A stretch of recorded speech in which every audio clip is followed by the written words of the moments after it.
I'm Miss Chekroun. My two audience members for today are my brother and my sister. Say hi. Hello. Alright, let's get to it. It has now been 58 days without soccer and I'm slowly losing my mind. As you can probably tell, I'm in love with soccer, more specifically the English Premier League. However, now whenever I flip through the sports channels trying to watch my weekend matches, all I see are sports journalists talking about whether this season will even ever resume due to the recent pandemic we all know as the coronavirus. I'm here to touch on the impact the coronavirus has on the Premier League and what teams are trying to do to deal with it. Firstly, I'm going to be discussing the problems teams are having with not being able to play matches.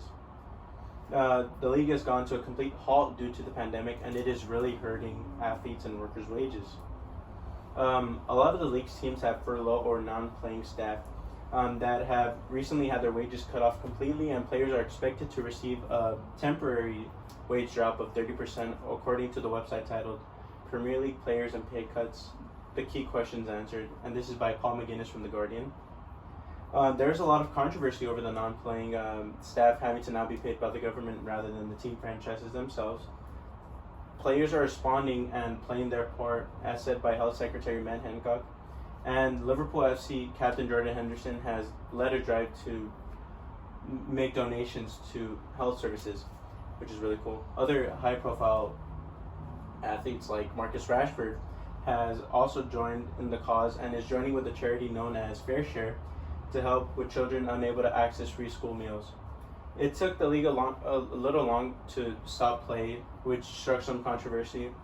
At first, the league did not know what to do. They didn't know if they were going to play behind closed doors or stop the league altogether. A lot of the leagues around the world did play a few games behind closed doors, while others were quick to make the decision to stop play.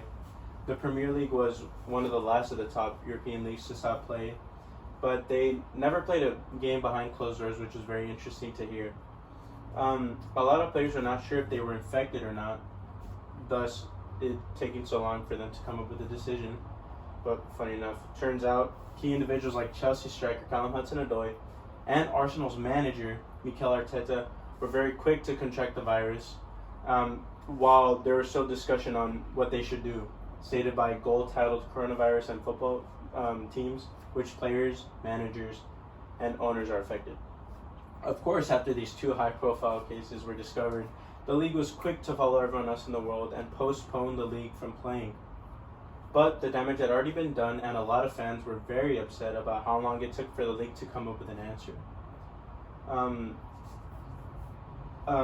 Now that I discussed the problems the league is having and experiencing with the stoppage of matches being played, I will now discuss what would be done about the elusive league title.